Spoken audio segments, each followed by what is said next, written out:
Greetings, friends. My name is Brendan Corliss, and this is the tale of the wrath of the Immortals. Our story begins in the Grand Duchy of Karamakos in the southern region of the known world of Mystara. A group of young and ambitious adventurers stands on the docks of the Volga River in the city of Kelvin. Among them are Sister Avi, also known as Afra Constantine. Sister Avi has recently completed her training at the Kelvin Abbey and been commissioned by the Church of Karamakos to expand the faith of the Pentarch. She was born into a wealthy Thaetian family. Her father was an associate of Baron Desmond Kelvin I, as well as Duke Stefan himself. Avra grew up a sheltered child, with little exposure to the real world. Her personal beliefs reflected this limited experience. She found herself viewing Troladarans alternately with pity or frustration at their unwillingness to see the value of Thaetian rule. At the age of 16, she entered the clergy with hopes to someday become a member of the Order of the Griffin, the prestigious military fighting force of the Church of Karamakos. During her studies, she found many of her naive views challenged.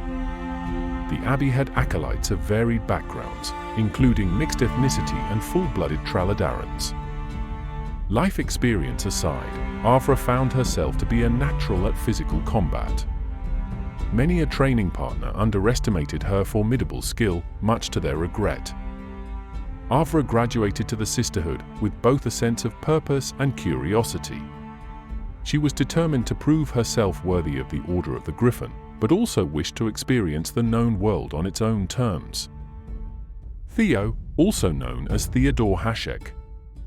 Theo was born into a working-class family with a Thaetian mother and a Troladaran father. He was an exceptionally athletic boy who enjoyed testing the limits of his physical ability. He also grew quickly. But despite his intimidating size and ability, Theo had a calm disposition. Unfortunately, some of his more aggressive peers saw this as an opportunity to prove themselves by antagonizing him. Theo did his best to avoid conflict, but often found himself unable to avoid combat. Violence plagued his youth until he was old enough to enter a local fighters' academy. He thrived in his new environment, his placid demeanor and physical aptitude proving to be immense assets. Theo was popular with fellow students and instructors alike. His fighting prowess even garnered a meager reputation locally. Though Theo found his surroundings supportive, he feared complacency. He knew he needed to challenge himself and so left the academy. As he prepared to venture into the greater world, Theo resolved to use his talents to protect those around him. Lala, also known as Esmeralda Nechinsky. Lala grew up an orphan on the streets of Kelvin. Though unaware of who her parents were, she was classically Troladaran with pale skin and dark hair. She affected the surname of a local locksmith that had briefly taken her in and shown her the trade, before his business was mysteriously burned down. Rumors swirled about the nature of the tragedy, though there was never a consensus as to the cause. But Lala was convinced that it was the work of the Iron Ring, a shadowy organization with alleged ties to the foreign slave trade. Eventually Lala fell in with the Kingdom of Thieves, a thieves' guild whose specialty was daring larceny. There she put her locksmith training to effective use, quickly becoming a highly sought-after member of her new family. Unfortunately, she became a victim of her own success, drawing a great deal of attention from local authorities. Faced with the necessity of leaving Kelvin at least temporarily, Lala weighed her options. She began to hear whispers that the Iron Ring might be operating to the north and that local Troladaran homesteads were in potential peril.